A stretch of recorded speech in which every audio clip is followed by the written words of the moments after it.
Qala ta'ala wa huwa asdaqul qailin qul innal mauta alladhi tafirruna minhu fa innahu mulaqikum thumma turadduna ila alimil ghaibi wasyahadati fayunabbi'ukum bima kuntum ta'malun. Allahumma rzuqnal ikhlas was-sidq fil qawli wal amali waj'alna minar rasyidin. Amin. Ustadz, Afan Ustadz, gambarnya Ustadz nggak keluar nggih? Oh, sebentar. Afan Ustadz.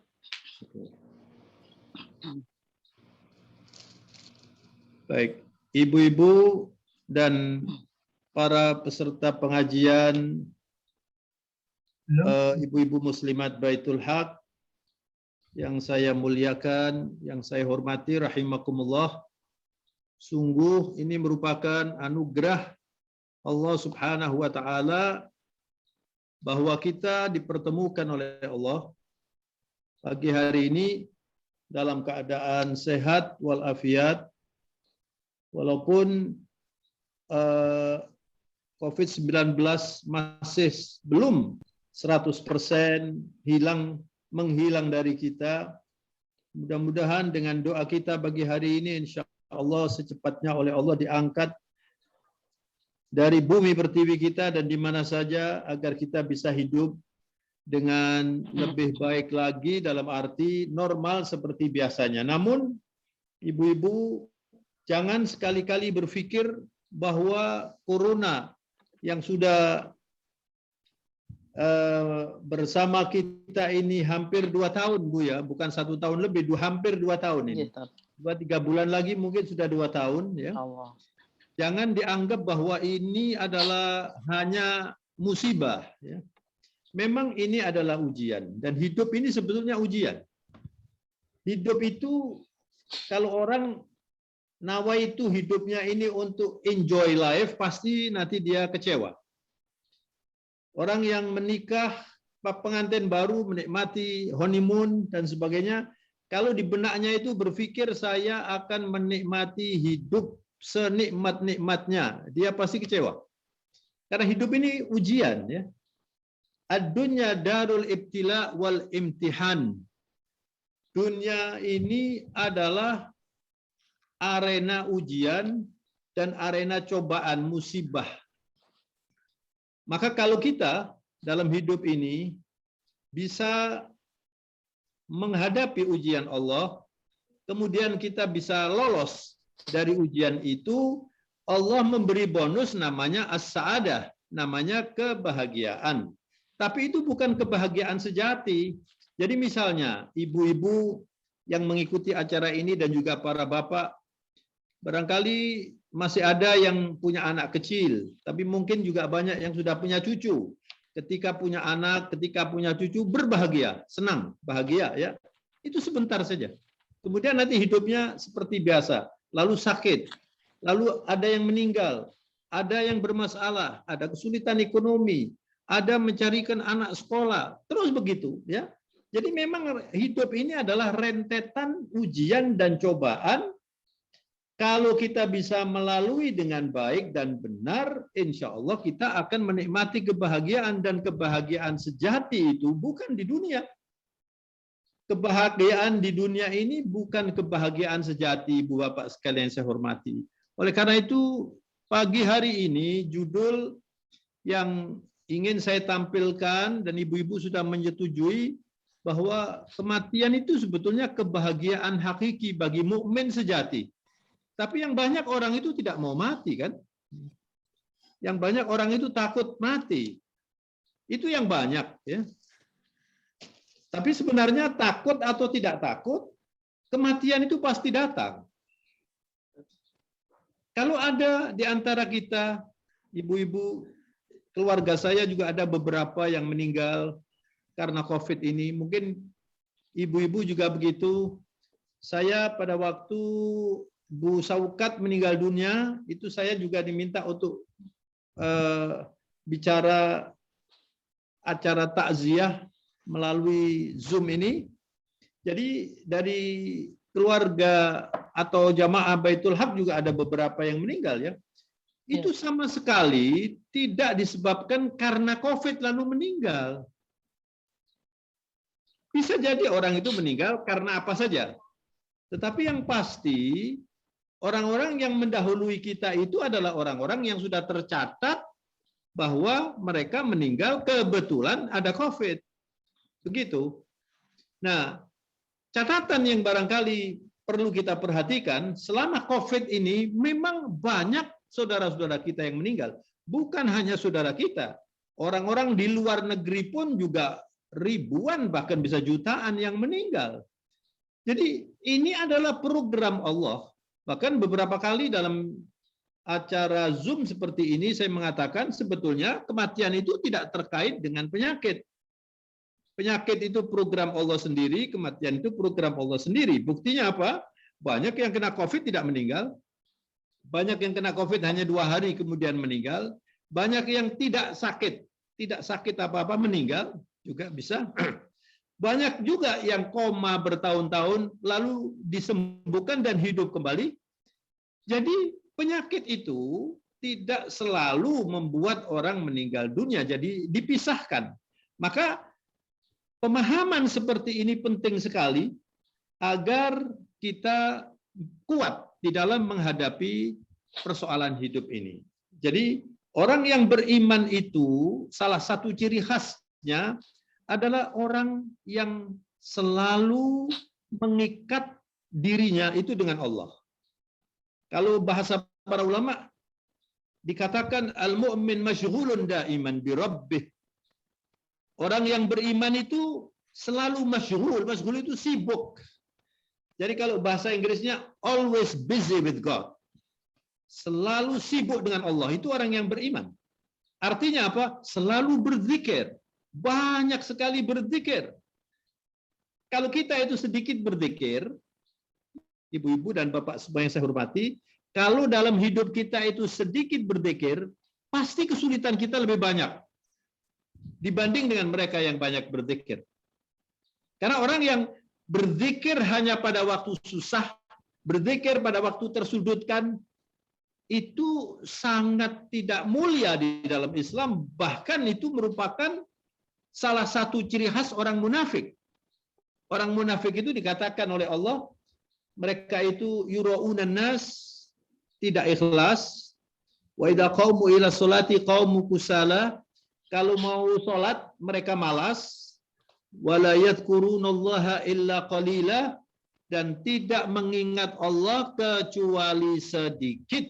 Mungkin ketika ada keluarganya yang meninggal, dia ingat Allah.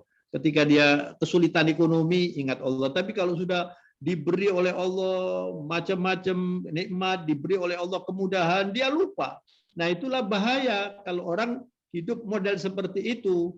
Oleh karena itu, ibu-ibu dan bapak sekalian, jamaah pengajian Masjid Baitul Haq yang saya muliakan, ibu-ibu memilih judul pagi hari ini, saya katakan ini termasuk cerdas dan termasuk berani, ya.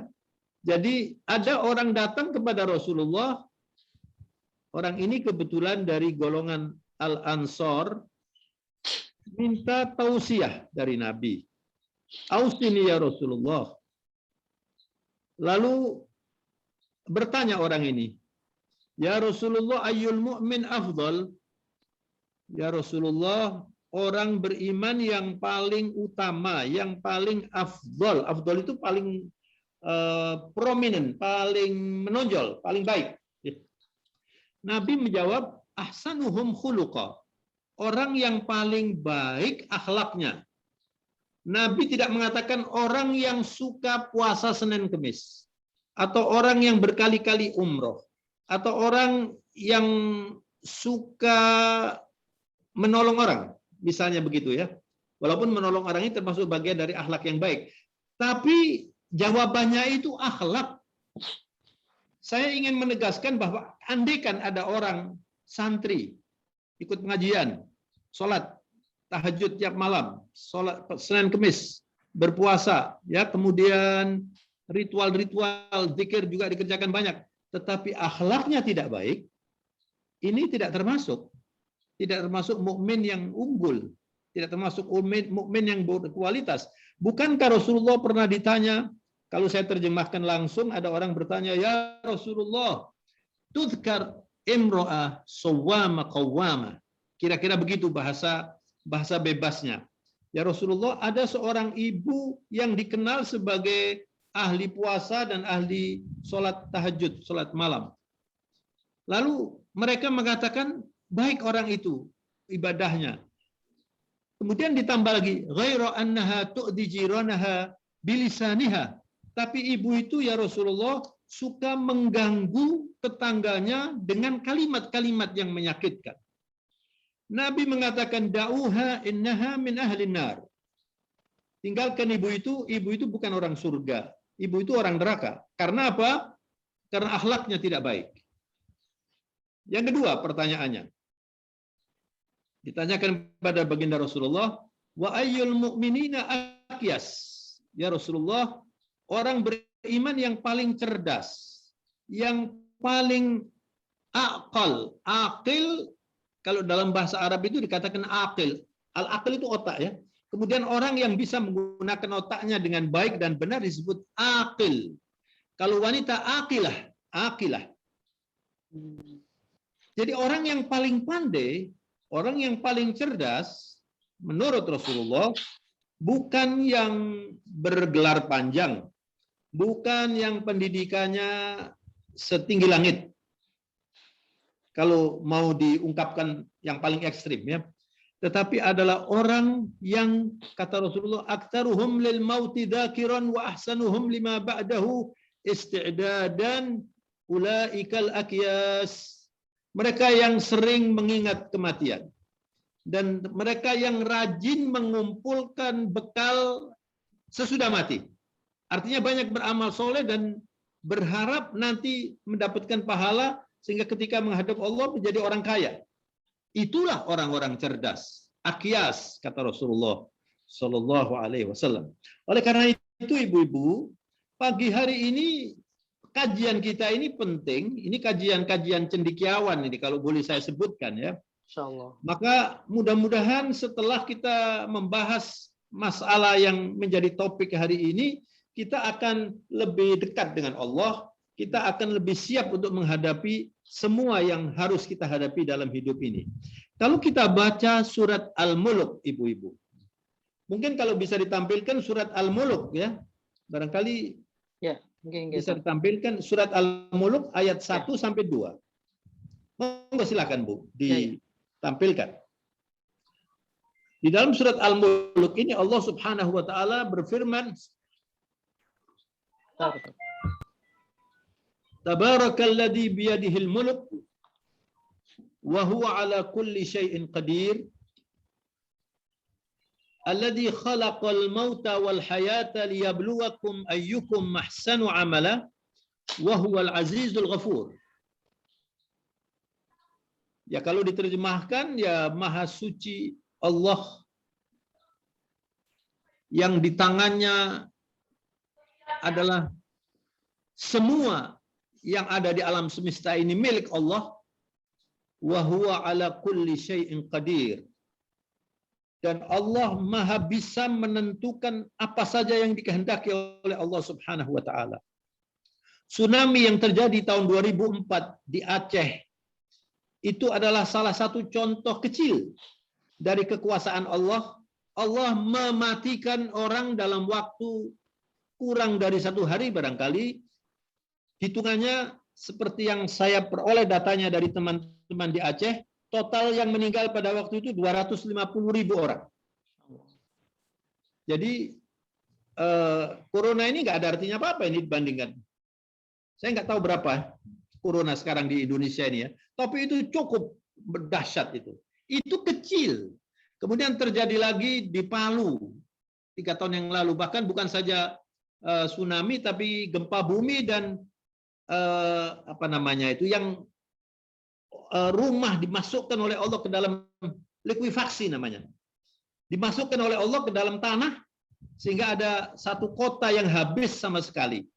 Ini adalah contoh-contoh bahwa Allah bisa saja, jangankan corona ya, Allah bisa menyelesaikan dalam waktu sekejap, kiamat habis semua. Maka ini corona ini juga untuk memperbaiki sifat-sifat orang yang sombong, orang zalim, supaya bisa insaf ya, bahwa orang sombong itu sebetulnya terlalu bodoh, orang sombong itu ya. Setiap hari yang ada di perutnya itu kalau dikeluarkan orang tidak suka ya. Lalu dia mau menyombongkan seperti Firaun ya. Firaun itu super sombong, akhirnya sampai mengaku Tuhan, lalu dihinakan oleh Allah Subhanahu wa taala, dimatikan dalam keadaan dia dimasukkan oleh Allah ke dalam lautan dan tidak dihilangkan tubuhnya, diangkat. Al-yawma nunajjika bibadanika litakuna liman khalfaka ayah.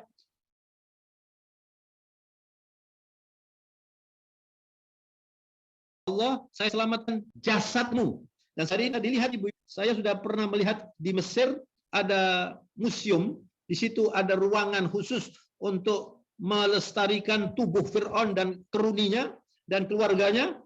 Jadi mungkin ibu-ibu muslimat Baitul Haq sekali-sekali nanti pengajian di Mesir Bu, bisa melihat orang sombong di dunia yang diabadikan ya.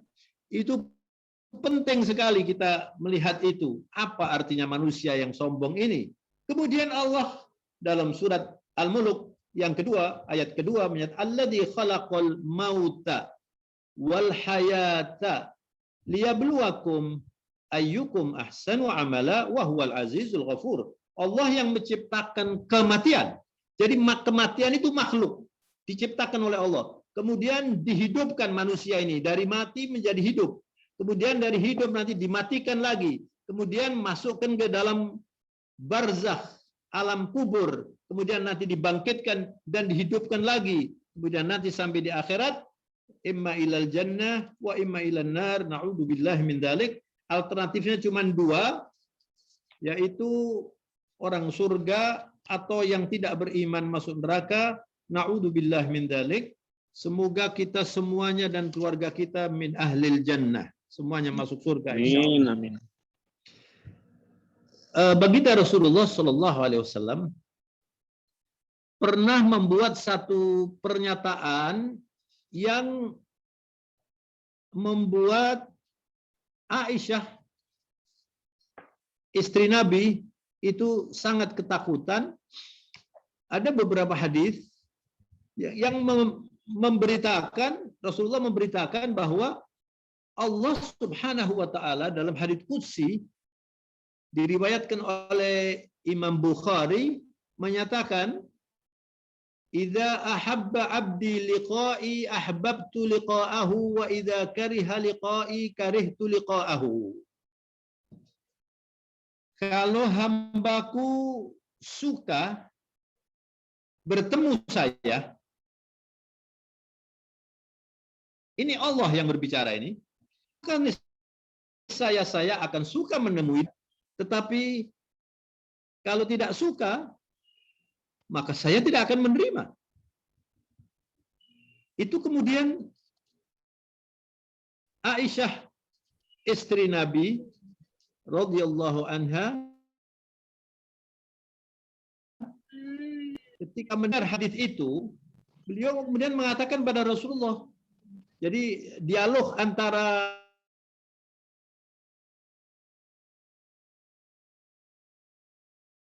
dengan itu kemudian disedar lagi oleh Rasulullah dalam kesempatan yang lain di hadapan Aisyah radhiyallahu anha. Langsung Rasulullah mengatakan, Allah ahabballahu liqa'ahu wa man kariha liqa' Allah karihallahu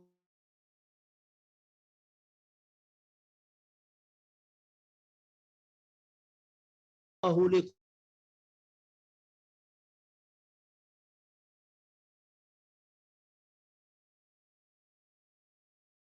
menyambut dan menerimanya.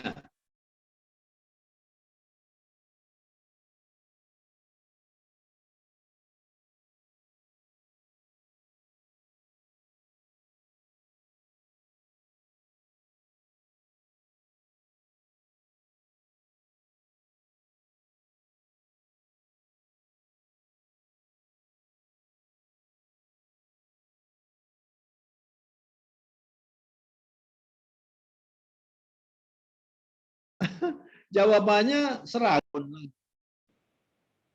Saya ingin hidup 1000 tahun lagi.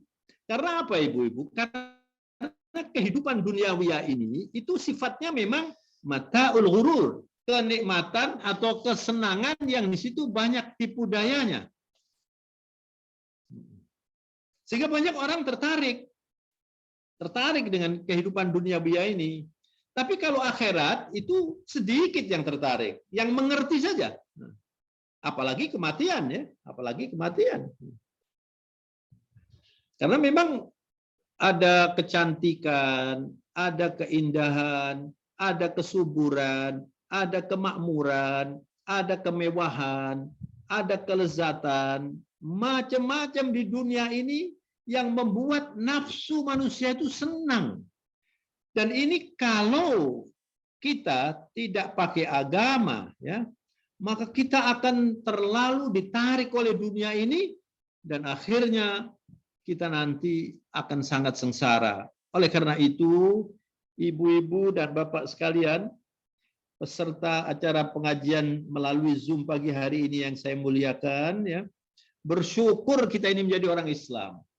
Saya ulangi ibu-ibu, kita harus bersyukur kita ini menjadi orang Islam, diberi hidayah oleh Allah menjadi orang Islam. Kenapa? Karena mustahil ada orang bisa menikmati hidup di dunia ini berbahagia tanpa Islam. Tidak mungkin. Mungkin ini mengagetkan ya. Loh, gimana Pak orang-orang di barat, di timur yang tidak pakai Islam itu kok hidupnya kok bahagia? Siapa yang bilang bahagia? Mereka itu hanya enjoy life saja. Mereka itu hanya senang saja. Kalau sudah mereka merasa jenuh, kemudian larinya itu ke minuman keras. Kalau minuman keras masih belum memuaskan, lari lagi ke narkoba. Akhirnya nanti overdose dan meninggal dengan narkoba itu. Itu karena apa? Karena tidak pakai petunjuk dalam hidup ini. Kalau orang dalam hidup ini menggunakan hawa nafsunya, pasti hancur. Maka ketika Rasulullah membuat statement seperti yang saya sebutkan tadi di hadapan Aisyah radhiyallahu anha, kemudian istri Nabi yang cerdas ini, Aisyah ini istri Nabi satu-satunya yang dinikahi Rasulullah dalam masih gadis, yang lainnya sudah janda semua, yang istri yang lain. Dan istri Nabi itu adalah wanita-wanita pilihan Allah yang mulia. Ketika Rasulullah sudah wafat, tidak boleh ada orang yang menyentuh mantan istri Nabi. Karena mereka itu disebut ummahatil mu'minin. Ibunya orang-orang yang beriman, ibu-ibu. Mereka itu manusia pilihan. Mereka manusia mulia. Dan Aisyah ini termasuk cerdas sehingga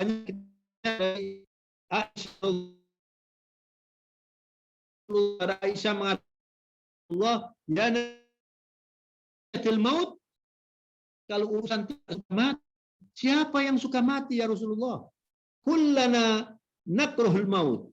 Kita semua tidak suka mati. Ini istri Nabi loh mengatakan begitu. Lalu dijelaskan oleh Rasulullah sallallahu alaihi wasallam, laisa dzalika.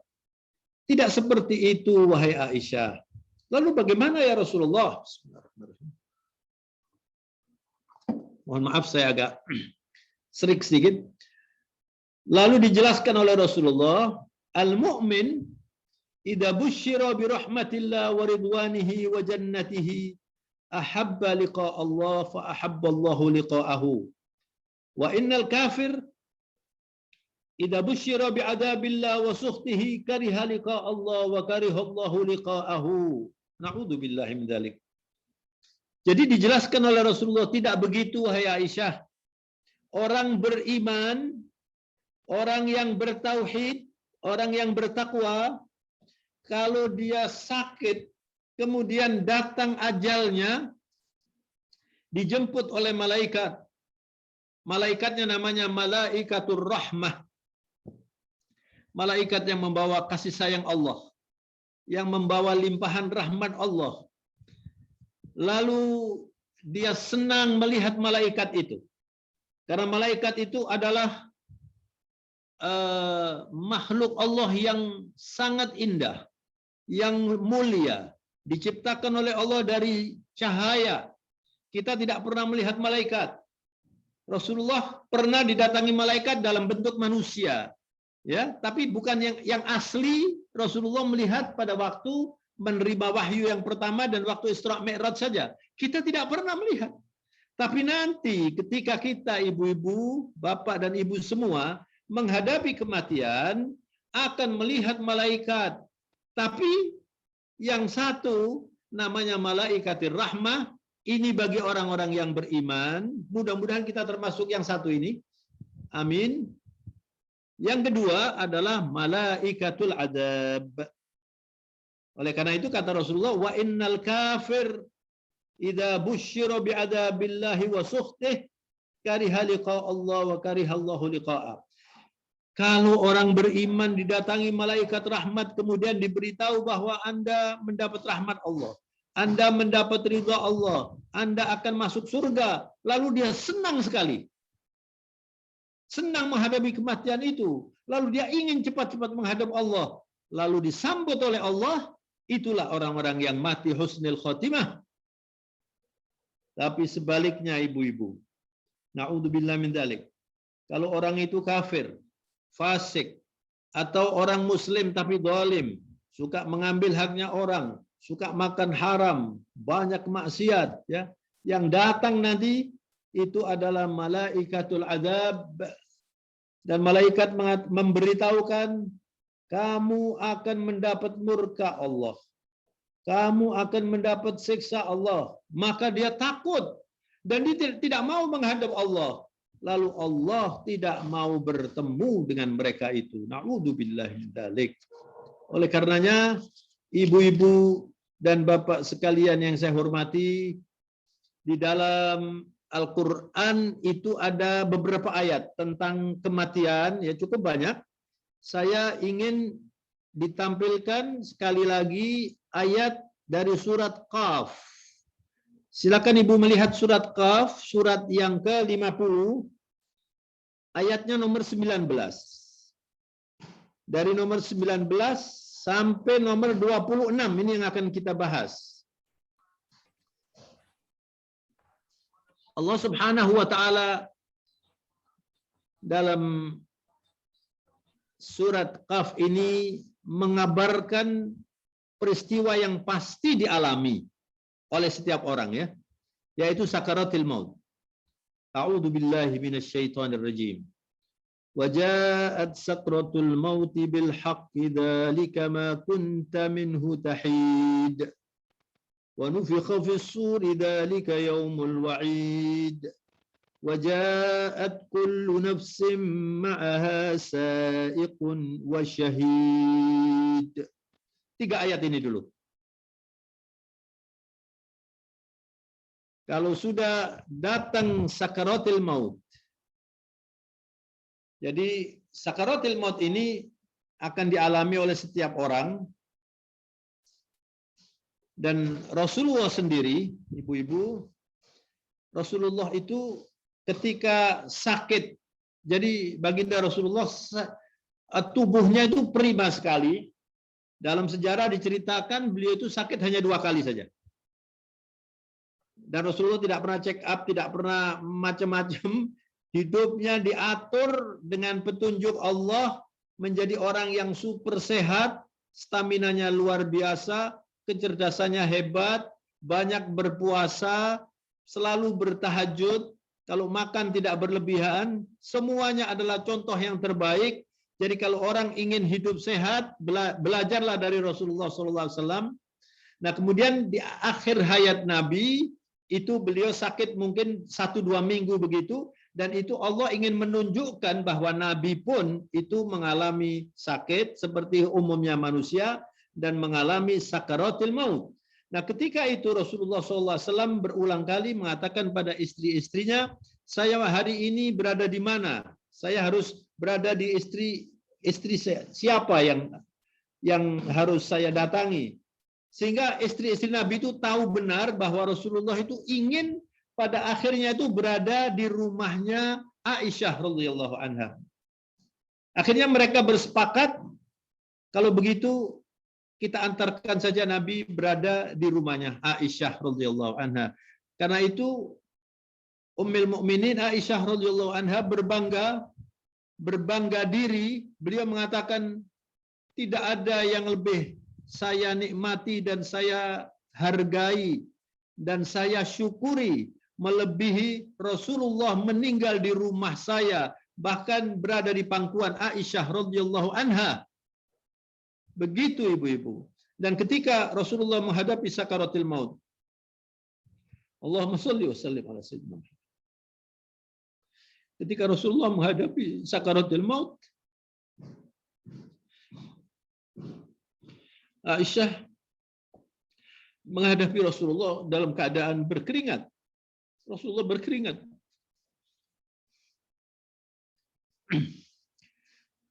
Lalu Rasulullah mengatakan kepada Aisyah, coba dekatkan, ada seperti tempat begitu, di situ ada air.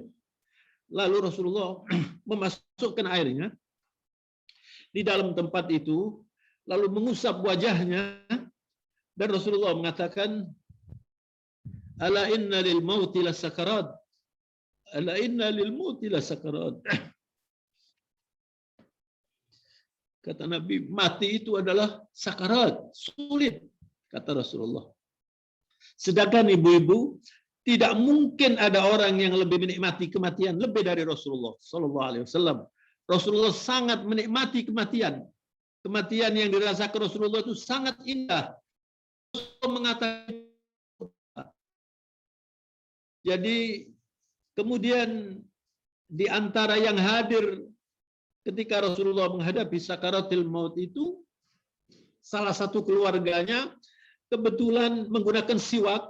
Lalu Aisyah menceritakan, sepertinya Rasulullah itu ingin mengadopnya.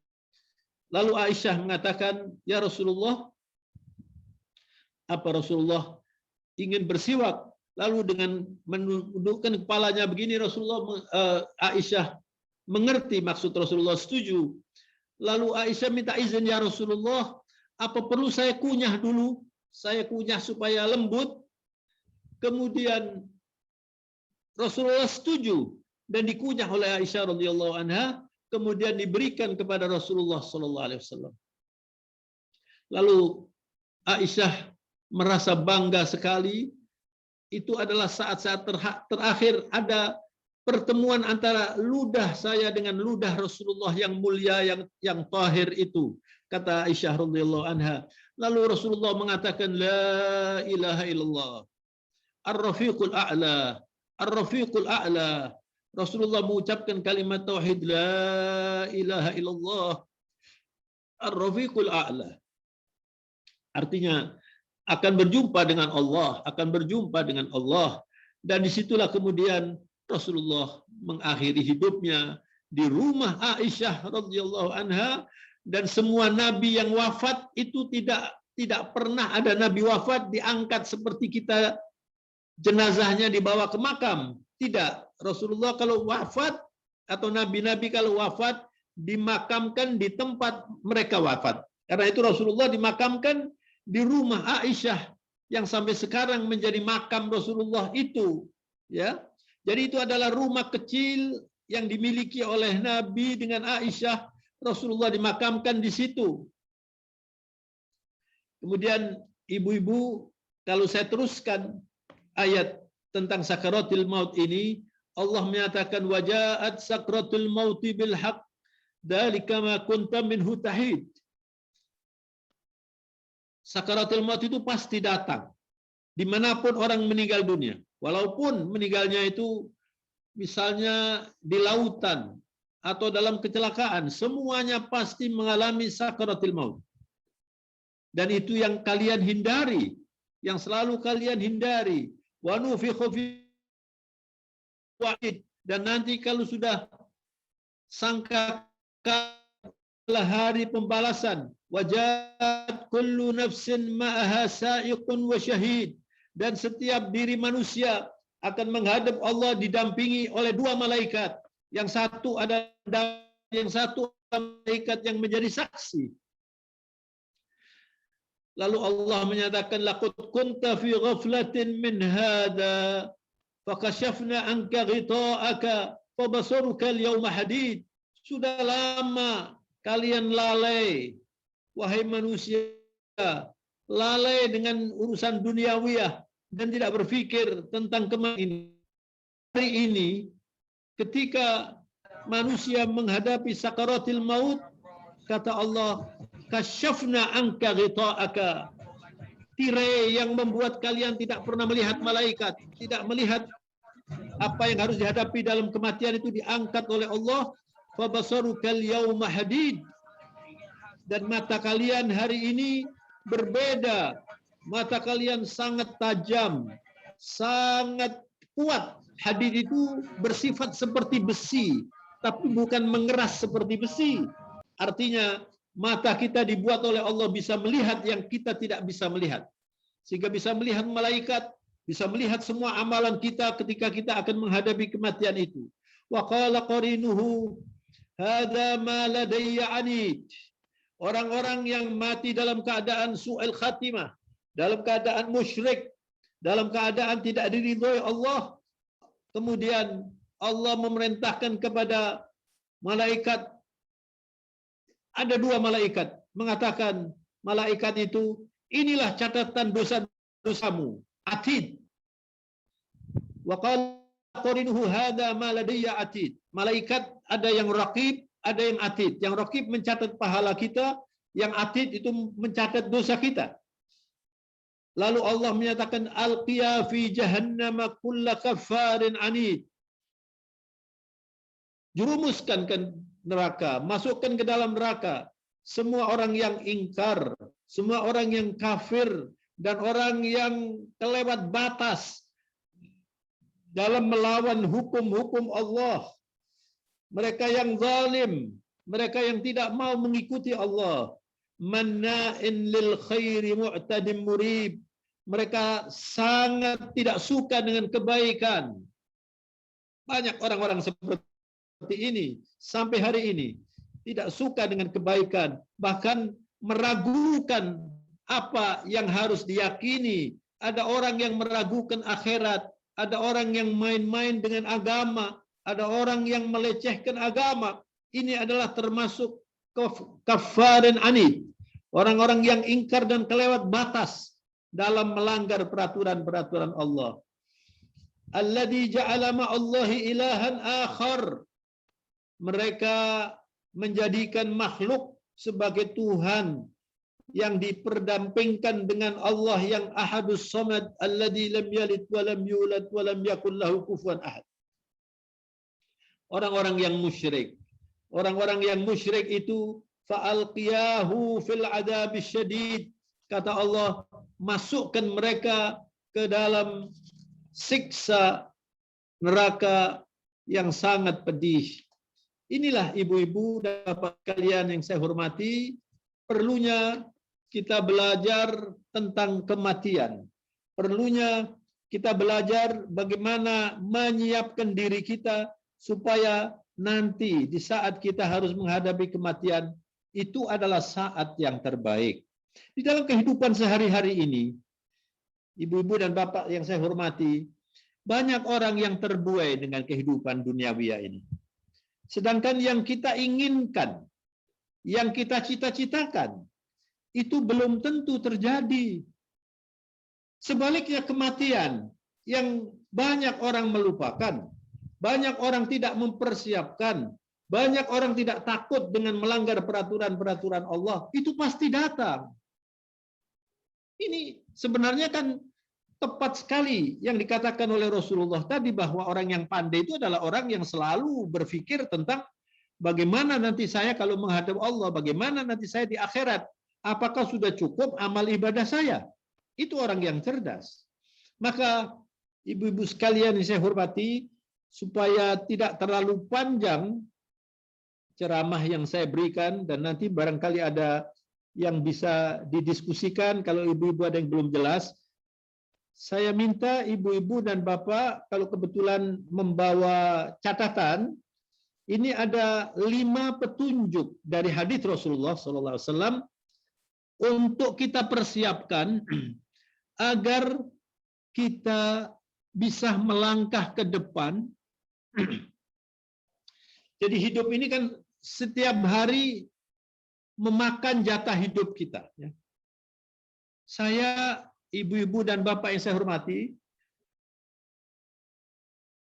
saya kalender baru tahun 2021 itu rasanya baru 1-2 bulan yang ada di benak saya itu. Ternyata kemarin setelah saya robek, sekarang sudah bulan yang ke-9. Artinya 2-3 bulan ke depan atau 4 bulan sudah ganti tahun lagi. Cobalah ini direnungkan ibu-ibu. Setiap kita membuka kalender, melihat tanggal berapa hari ini, itu berarti jatah hidup kita berkurang ibu-ibu. Jadi saya tidak tahu ini, sampai berapa lama lagi saya masih bisa menikmati hidup seperti yang saya nikmati sekarang ini, demikian juga ibu-ibu. Maka kalau orang sudah memahami ini, dia tidak mau hambur-hamburkan waktunya untuk hal-hal yang tidak baik. Dan dia akan selalu berpikir, jangan sampai ibadah yang saya kerjakan ini tidak diterima oleh Allah. Sebab salah satu yang barangkali menjadi catatan penting ya, dari langkah-langkah yang ingin saya sampaikan ini, ada 5 langkah Ibu.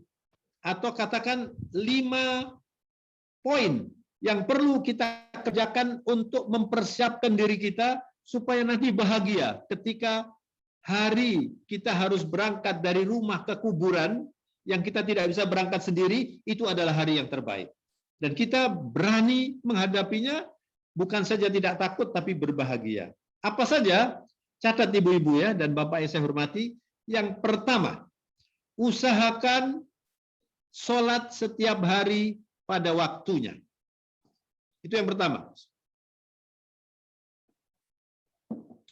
As-sholatu ala waktiha min afdhalil a'mal. Sholat pada waktunya. Jadi kalau tidak ada alasan, jangan membiasakan diri menunda-nunda sholat. Kalau misalnya nanti ini zuhur katakan 11:30.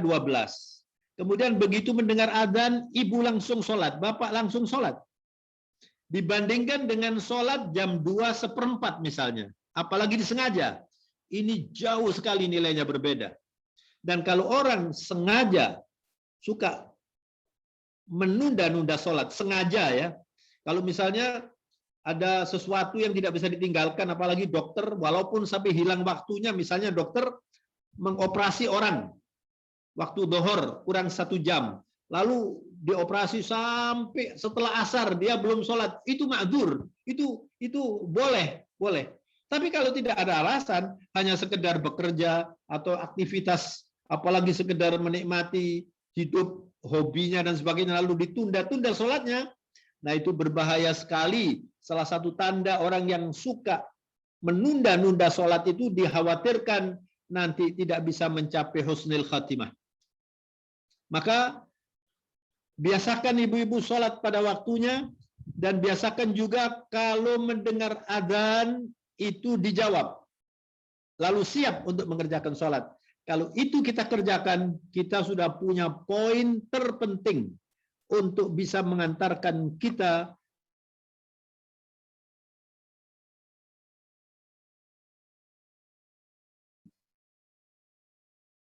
hari yang paling harus kita persiapkan, yang banyak orang itu melupakan atau kurang memperhatikan adalah, kalau bahasa para ulama dikatakan al-mughadarah minal qasr ilal qabr.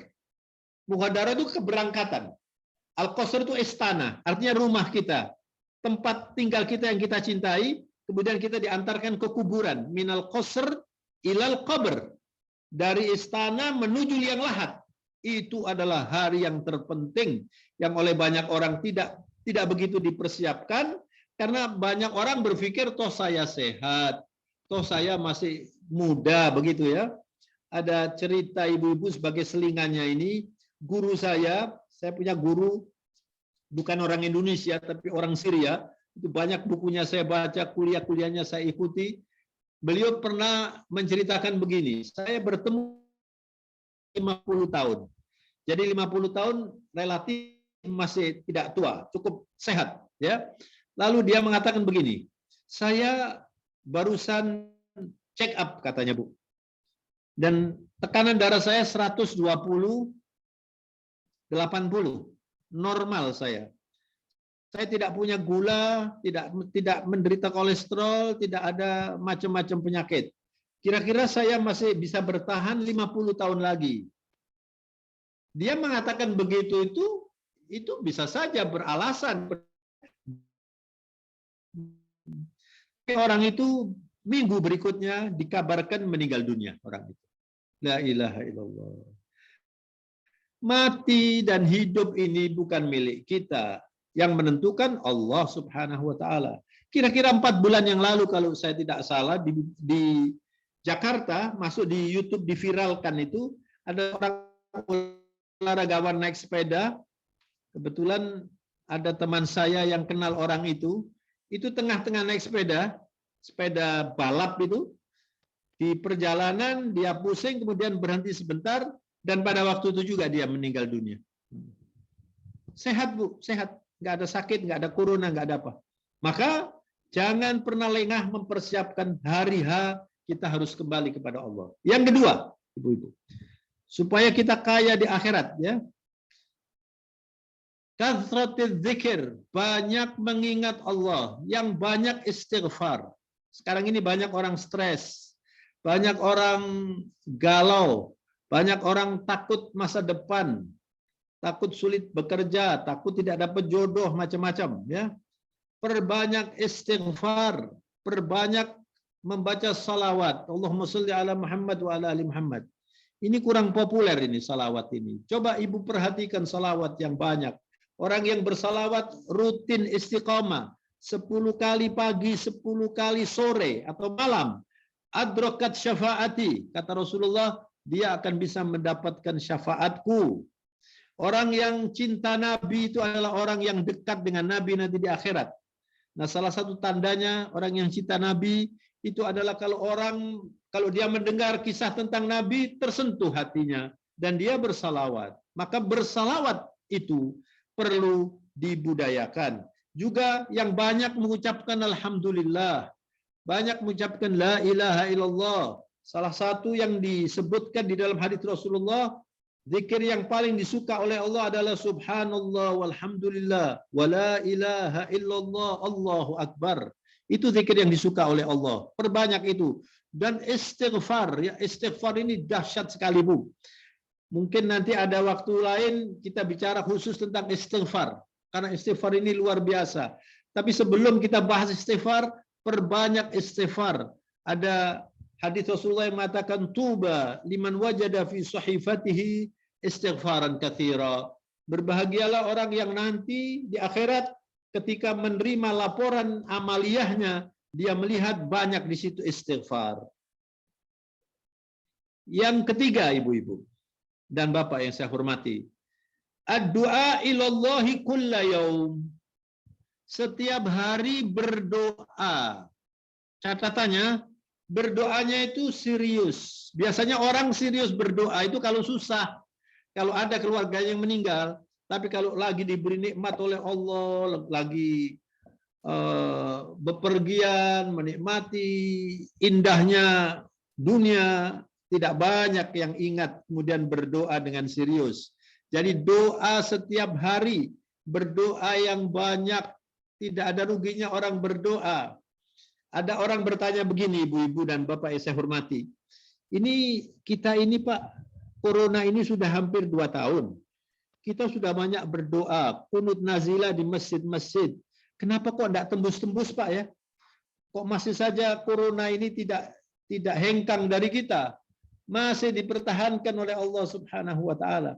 Saya jawab, jangan pernah bersangka jelek terhadap Allah. Tidak mungkin Allah tidak menerima doa kita. Kalau doa itu belum dipenuhi, bisa jadi yang menyebabkan adalah yang berdoa tidak bersih. Yang berdoa banyak dosanya. Dan mungkin kalau secara umum kita lihat sekarang ini, ribuan orang atau bahkan jutaan orang berdoa, ketika doa itu mau naik, ya, rupa-rupanya di atas ini banyak mendung atau mega yang menutup karena banyaknya dosa ya. Di mana-mana orang korupsi, kerusakan moral, la ilaha illallah. Di YouTube ini kita lihat cerita-cerita yang seperti itu dibuka tanpa ada tirainya lagi. Jangan-jangan itu yang menyebabkan kemudian doa-doa ini belum diterima. Tetapi alhamdulillah, walaupun masih ada corona, toh kita kebetulan tidak terkena corona. Kalau ada yang terkena corona, alhamdulillah disembuhkan oleh Allah. Tapi kalau ada yang terkena kemudian meninggal dunia, kita juga harus mendoakan mereka itu mendapatkan apa yang dijanjikan oleh Allah. Bahwa orang yang meninggal karena wabah itu termasuk orang-orang yang mati syahid. Jadi semuanya tidak ada yang dirugikan kalau kita lihat dengan iman dan Islam. Oleh karena itu, kalau orang tanpa Islam, tanpa iman, adanya corona ini kalimatnya pasti, wah sekarang sulit ekonomi, sekarang bisnis kacau balau, ini petaka, ini selalu yang ngomongnya yang kotor-kotor, yang tidak baik. Iman selalu berdoa, selalu bersyukur, selalu memuji Allah. Jadi langkah yang ketiga supaya kita kaya di akhirat, yang banyak berdoa. Mohon dicatat ibu-ibu ya. Kemudian yang keempat adalah dekati Allah selalu dengan Al-Quran. Jangan ada hari tanpa Al-Quran. Ya kalau saya lagi berhalangan bagaimana? Ibu baca Al-Quran yang ibu hafal. Ayat kursi pada waktu akan tidur, atau muawwadatain, qul huwallahu ahad, yang hafal-hafal silahkan dibaca. Yang hafal ya. Jangan bertilawah duduk kemudian baca Al-Quran ya. Tapi dihafal Al-Quran. Tapi kalau ibu-ibu yang tidak, apalagi bapak-bapak, jangan ada hari tanpa Al-Quran. Kalau ibu misalnya lagi capek, ya bunyikan Al-Quran di HP ibu. Mau tidur, bunyikan surat Al-Muluk. Atau malam Jumat, bunyikan surat Al-Kahf. Tiap hari. Dan Rasulullah mengatakan rumah. Ya, coba dicatat ibu-ibu. Rasulullah berpesan atau mengabarkan bahwa rumah yang banyak dibaca Al-Quran di situ dicintai oleh malaikat Allah. Setan-setan dihijrahkan. Setan-setan lari dari rumah yang dibaca Al-Quran setiap hari. Kemudian di situ diperbanyak oleh Allah kebaikannya. Di situ nanti rukun antara suami dan istri dan keluarga. Tetapi kalau tidak ada Quran dibaca di situ, setan itu, malaikat tidak suka datang ke situ. Nanti akan banyak percekcokan di rumah itu. Tidak diberkahi oleh Allah. Rugi dan rugi orang yang jauh dari Al-Quran. Dan yang terakhir, jadi saya ulangi ibu-ibu. Yang pertama adalah sholat tepat waktu. Usahakan sholat yang khusyuk, yang sebaik mungkin. Yang kedua, banyak berzikir yang sebanyak mungkin, tanpa batas. Silakan, semakin banyak semakin baik. Yang ketiga, selalu berdoa dengan penuh kesungguhan. Tidak asal-asalan berdoanya. Yang keempat, menjaga supaya tidak lepas dengan Al-Quran. Dan yang terakhir, ibu-ibu, al-bu'du an ashabis su'. Jangan bersahabat dengan orang yang tidak baik. Apalagi anak-anak kita. Ajari anak oleh di dalam Al-Quran surat At-Taubah saya kira ya. Itu surat At-Taubah. Allah Subhanahu wa taala memanggil orang-orang yang beriman, ya ayyuhalladzina amanu taqullaha wa kunu ma'as shadiqin. Hei orang-orang yang beriman, bertakwalah dan hiduplah dengan orang-orang shadiqin, orang soleh, orang yang mengerti agama. Rasulullah juga mengatakan an-nasu ala dini khalilih falyandur ahadukum man yukhalil. Agama seseorang itu sangat dipengaruhi oleh sahabat karibnya. Maka cari sahabat karib yang baik. Jadi ini penting sekali bersahabat dengan orang yang baik itu. Mudah-mudahan kajian pagi hari ini bisa mengantarkan kita untuk hidup ke depan yang lebih baik. Dan pada akhirnya ketika kita harus kembali menghadap Allah dalam keadaan husnul khatimah. Amin ya rabbal alamin. Subhanakallahumma bihamdika nasyhadu an la ilaha illa anta nastaghfiruka wa natubu ilaika wal afu minkum. Mohon maaf. Wabillahi taufik wal hidayah. Wassalamualaikum warahmatullahi wabarakatuh. Silakan ibu-ibu kalau dan bapak kalau ada yang mau ditanyakan kita bisa diskusi. Terima kasih. Monggo bapak-bapak atau ibu yang ingin ditanyakan monggo. Atau kami dahulukan yang ada di chat, Ustaz? Monggo silakan, Bu. Nggih. Jadi saya sambil yang lain monggo boleh kalau mau tanya nggih. Saya coba dari chat dulu. Yang pertama silakan Ibu. Dari apa ya ini? Ashabul Kahfi gitu ya. Kenapa Allah menggunakan istilah mati dulu sebelum hidup? Biasanya kan hidup dulu baru kemudian mati gitu, Ustaz. Ya. Langsung atau gimana, Ustaz? Dijawab langsung atau? Ya, kira ya. Memang sebelum kita ini dihidupkan, kita ini mati. Jadi mati itu juga makhluk Allah. Nanti oleh karena itu Allah tidak merasa perlu memberitakan bagaimana kondisi Anda mati. Karena kan masih belum diwujudkan oleh Allah. Jadi mati itu adalah makhluk. Kemudian dihidupkan oleh Allah. Jadi kita ini asalnya dari sesuatu yang tidak hidup. Sesuatu dari tanah, kemudian diproses oleh Allah, itu mati, benda mati. Kemudian dihidupkan. Nah, karena dihidupkan nanti bakal mati lagi, selama hidup ini diberitahu oleh Allah. Kamu jangan asal hidup, hidupnya harus diatur, karena nanti kamu bakal mati lagi. Nah, kalau sudah mati, jadi kita dari mati kemudian hidup. Sekarang kita ini fase dunia ini adalah fase yang menentukan. Nanti kita dimatikan lagi oleh Allah, kita nanti masuk fase barzakh namanya. Jadi ada dunia, ada barzakh, ada akhirat. Kalau kita lulus di dunia ini, kemudian mati husnul khatimah, maka selama di barzakh ini, kita sudah menikmati taman surga. Jadi di barzakh atau alam kubur ini, nikmat ada siksa. Naudzubillah min dzalik. Kalau orang bertanya, Pak, itu kuburan digali kok nggak ada apa-apanya. Ada yang cuma belulang saja, ada yang masih utuh. Kan begitu. Karena ini kehidupan yang ada di barzakh itu tidak sama dengan kehidupan yang di sini. Saya beri contoh ibu-ibu dan bapak yang saya hormati, kita diajari oleh Rasulullah dan diberi contoh kalau masuk makam, itu kita memberi salam. Assalamualaikum ya ahlal kubur.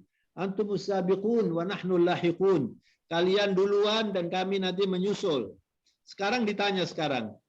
Apa kira-kira orang yang di kuburan itu mendengar? Kita kan tidak tahu. Tapi pasti mendengar. Kalau tidak mendengar, untuk apa kita disuruh memberi salam? Kita tidak mendengar mereka menjawab atau tidak menjawab. Tidak tahu kita. Bahkan Rasulullah di dalam hadis mengatakan, kalau saja saya tidak khawatir kalian itu tidak dikebumikan nanti oleh saudara-saudara ketika kalian meninggal, akan saya minta kepada Allah supaya mendengar siksa kubur. Rasulullah itu mendengar siksa kubur. Dan hewan-hewan itu juga mendengar siksa kubur. Kita tidak mendengar. Kalau kita mendengar, ya takut sekali kita. Jadi di situ ada kehidupan yang namanya haya barzakhiyah. Nah, silakan itu ditampilkan ibu-ibu. Saya karena ini pertanyaannya hidup dan mati. Nah, kemudian nanti dibangkitkan lagi, hidup lagi. Silakan ditampilkan apa yang postingan yang saya kirimkan kemarin itu. Ya, video ya, tadi, videonya. Ya. Monggo Ya, Pak Indradi. Ya. Nanti saya terjemahkan ya. Ya.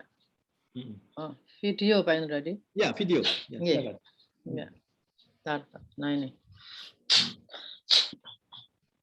Ya, suarakan itu ya. Apakah suaranya, Pak? Ya, coba suaranya.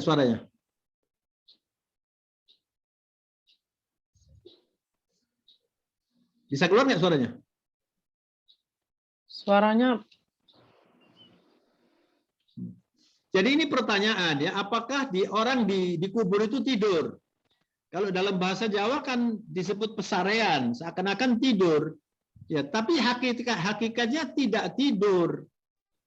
Haya barzakhiyah ini adalah hidup.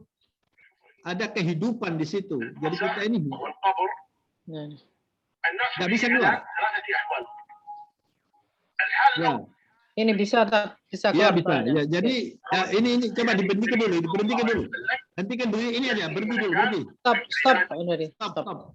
Ya. Ini dijelaskan bahwa kehidupan di dunia di barzah itu 3 macam.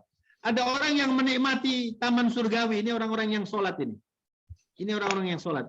Ada orang yang kafir, tidak sudah ditampakkan neraka bagi mereka itu. Ada orang yang banyak bermaksiat. Nah ini nanti tergantung seberapa banyak dia mendapatkan siksa itu tergantung seberapa banyak dia dosa dan seberapa banyak amal ibadahnya. Ya.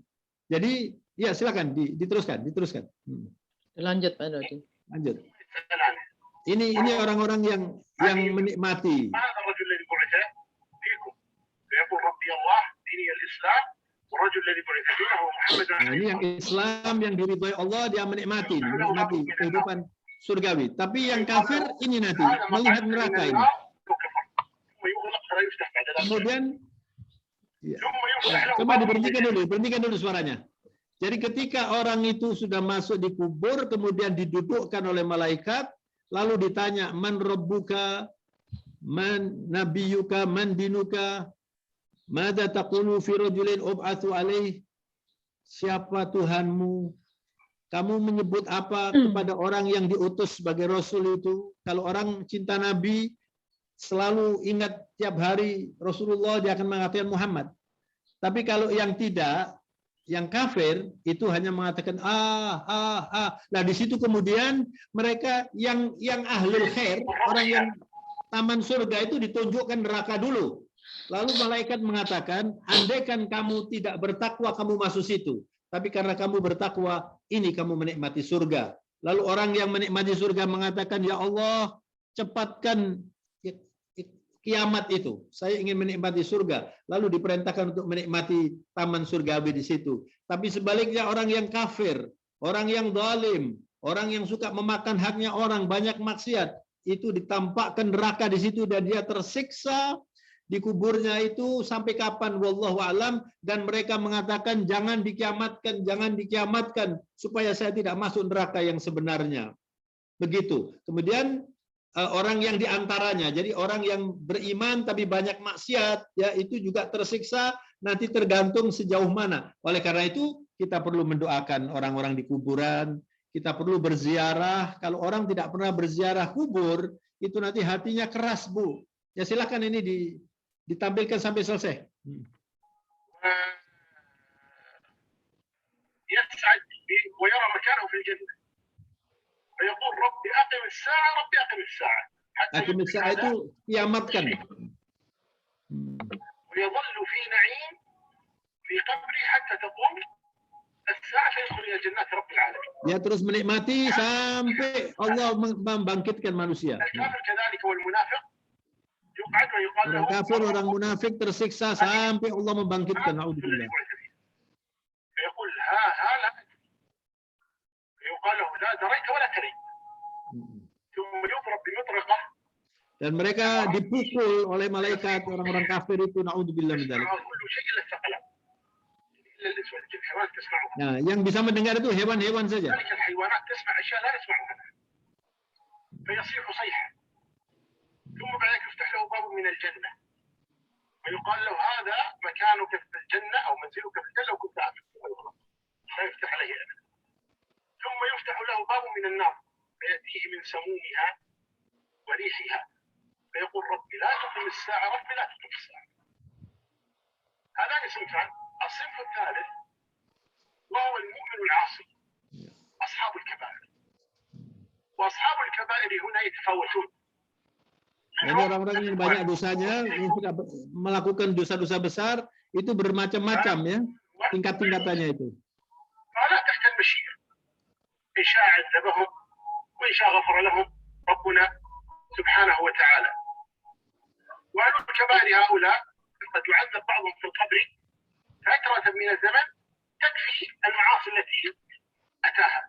ثم بعد ذلك ينعم في القبر وينعم في الآخرة. وبعضهم قد يعذب في القبر ويستمر العذاب حتى يوم القيامة أيضا يدخل النار يكمل ما بقي له من العذاب، لأن عذاب القبر يخفف عذاب الآخرة، فيدخل النار والعياذ بالله فينال منها ما نال غيره، ثم بعد مصيره إلى الجنة.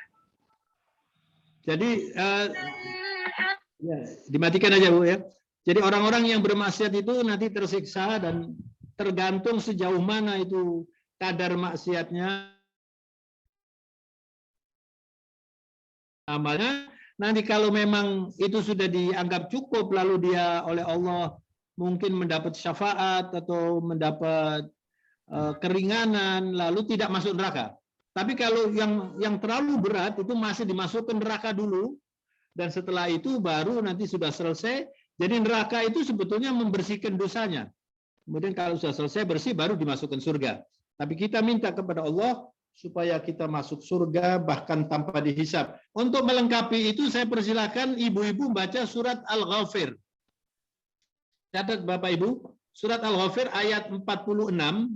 Di situ dijelaskan bagaimana Fir'aun disiksa di kuburnya.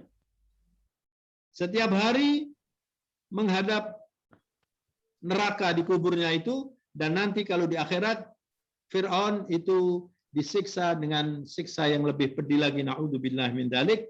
Itu ada di dalam surat Ghafir 46. Ini adalah untuk kita supaya kita selalu berhati-hati, jangan sampai kita masuk liang lahat belum siap menjadi orang surgawi. Saya kira itu Bu jawabannya, mudah-mudahan bisa difahami. Monggo yang mau bertanya yang lain, yang langsung bisa di-unmute. Monggo. Unmute-nya Ibu. Ada yang mau bertanya? Monggo. Assalamualaikum warahmatullahi wabarakatuh. Bisa didengar saya? Waalaikumsalam. Warahmatullahi wabarakatuh. Mohon maaf Ustadz, ini pertanyaan saya masih sekitar COVID juga. Agak ada 4 poin yang saya tanyakan, mohon maaf. Poin pertama yang saya tanyakan, sementara banyak orang yang mengatakan bahwa COVID itu adalah satu adab dari Allah. Apakah yang meninggal karena COVID itu juga diadab oleh Allah karena secara untuk kematiannya itu juga tidak normal. Tidak normal seperti penguburan dan sebagainya. Yang nomor 1. Untuk pertanyaan yang nomor 2, apakah yang mana Allah itu mengatakan bahwa kalau seseorang hambaku itu menerima musibah seperti kematian, dan aku berikan ridhoku kalau mereka itu adalah ridho. Yang saya tanyakan adalah yang ridho itu apakah keluarga yang ditinggalkan yang masih hidup, apakah yang meninggal dunia yang dimaksud? Kalau mereka itu ridho, aku ridhokan juga, gitu kata Allah. Yeah.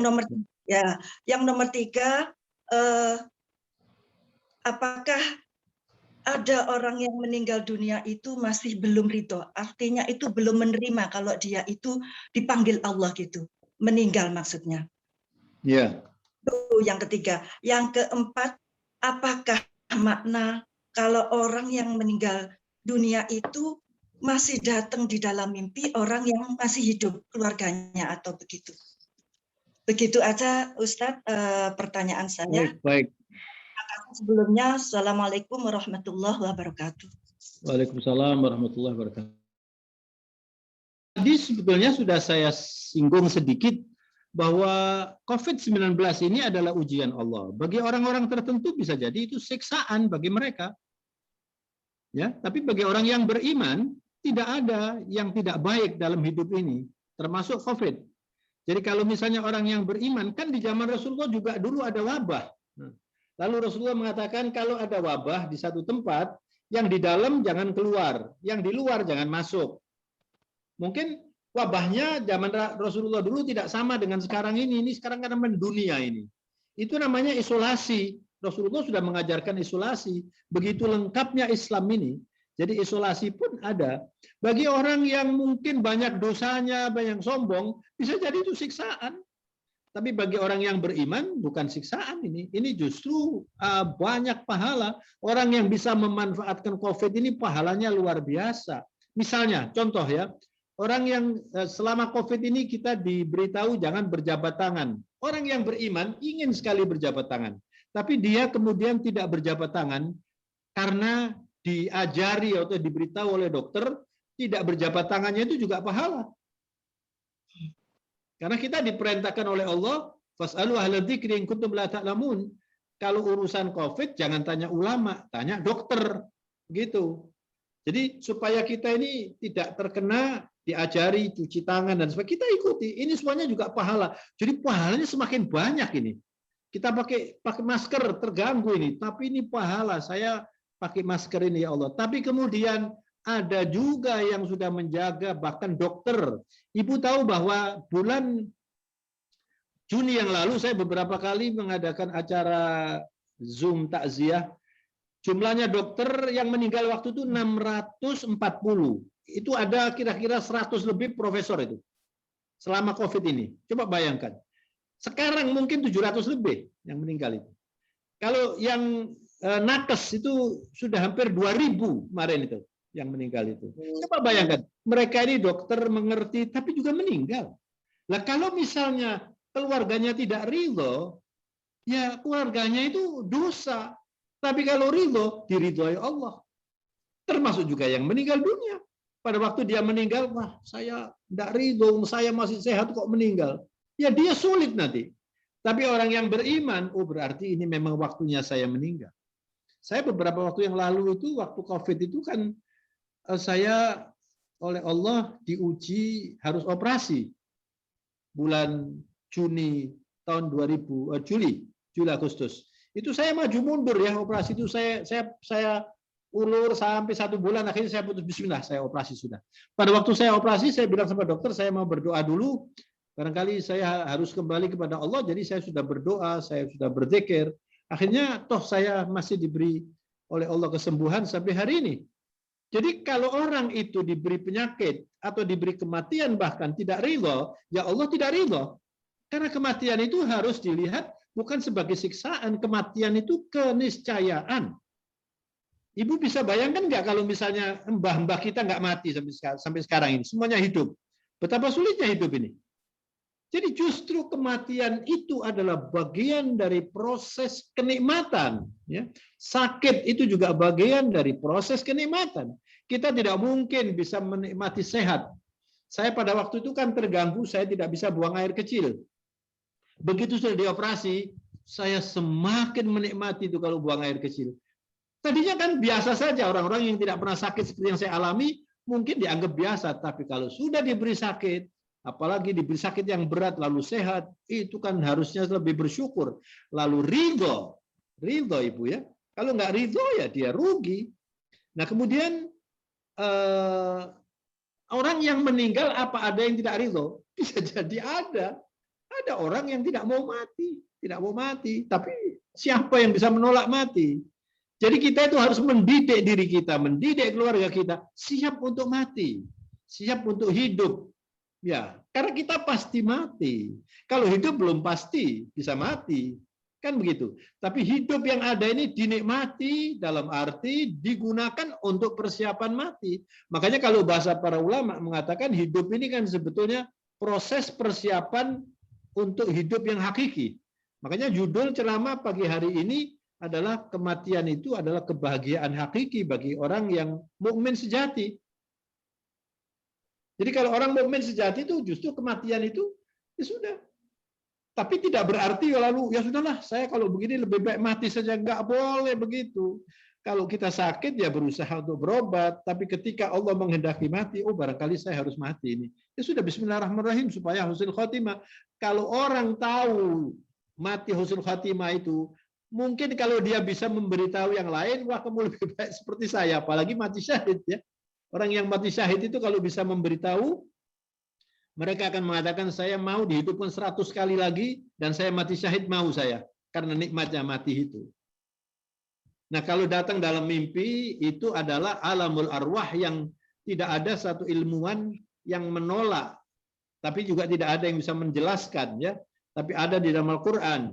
Nabi Ibrahim mimpi, Nabi Yusuf mimpi, dan Rasulullah juga mengatakan barang siapa mimpi melihat saya, maka itu adalah saya yang sebenarnya, karena setan tidak mungkin menyerupai saya. Begitu kata Rasulullah.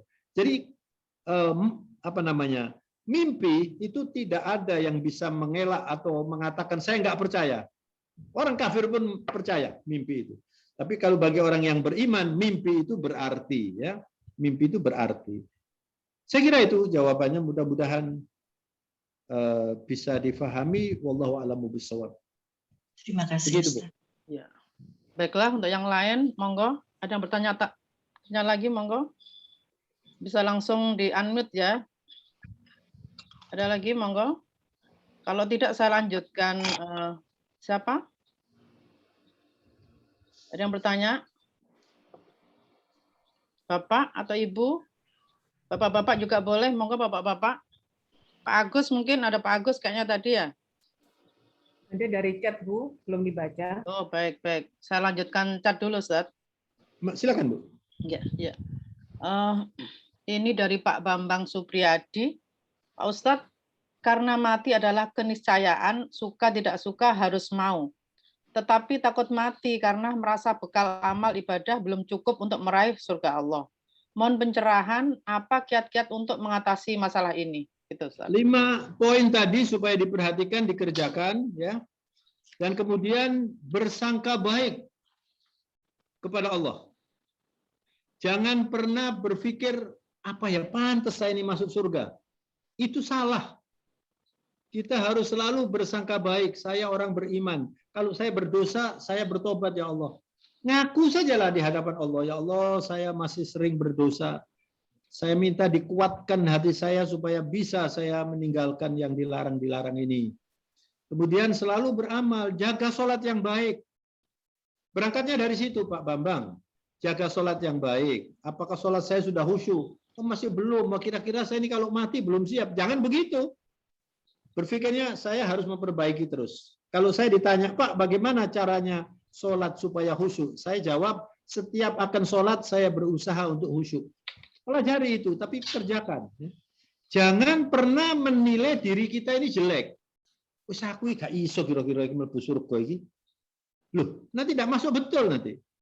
Sebab Rasulullah mengatakan di dalam hadits qudsi, Allah mengatakan, ana inda dhanni abdi bi wa ana ma'ahu idza dzakarani. Saya adalah selaras dengan dugaan hambaku tentang saya. Jadi kalau orang menyangka bahwa doanya tidak diterima betul. Kalau orang menyangka bahwa saya insya Allah diampuni oleh Allah, saya optimis, insya Allah diampuni oleh Allah. Kalau toh misalnya masih melanggar, cepat ditutup. Istighfar. Allah itu mengedepankan rahmatnya dari siksanya. Siksa Allah itu bukan karena Allah itu kemudian kejam. Siksa Allah itu adalah keadilan. Kalau tidak ada neraka, Bu, betapa tidak adilnya Allah Subhanahu wa taala. Justru neraka itu adalah bukti keadilan Allah. Surga itu juga bukti keadilan Allah. Kalau orang di dunia ini dikasih kekayaan macam-macam, kemudian yang lain dikasih kemelaratan dan kesulitan, kemudian disamakan, kan tidak adil. Tapi orang kaya yang baik bisa masuk surga. Orang fakir yang sabar, yang menerima, yang ridho, masuk surga di depan. Orang fakir itu masuk surganya lebih depan dari yang tidak fakir. Ya.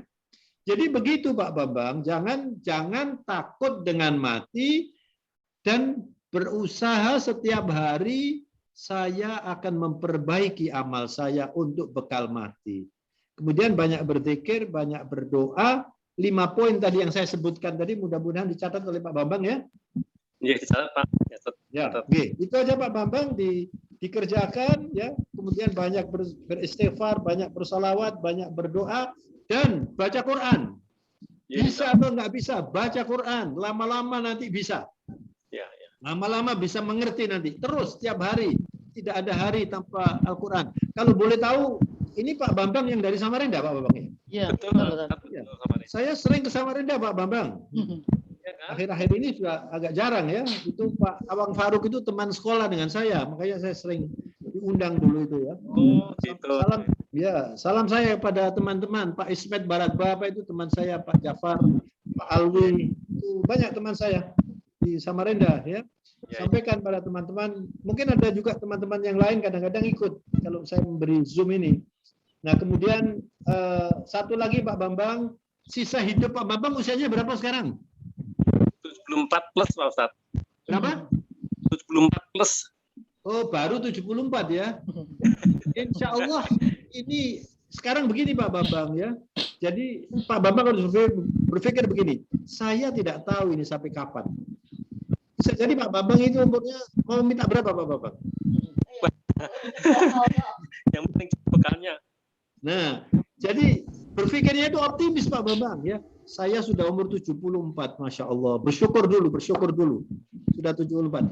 Ini sisa umur saya. Kalau Pak Bambang dikasih 10 tahun lagi berarti sampai 84. Kalau dikasih 16 tahun sampai 92 ya. Ibu saya masih hidup sekarang 92 usianya Pak Bambang.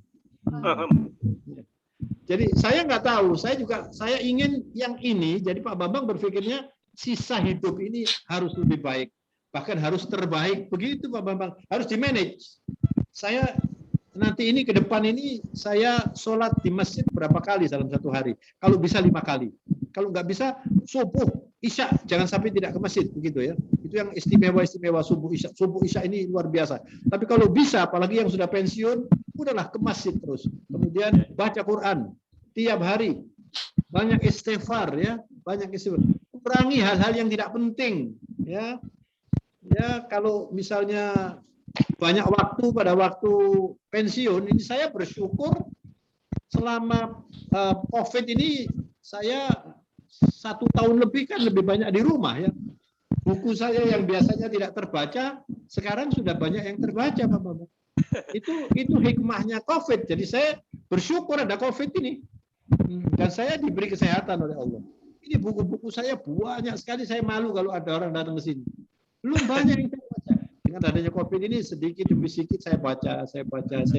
Jadi ada hikmahnya. Begitu kira-kira Pak Bambang. Mudah-mudahan bisa yang terbaik ya.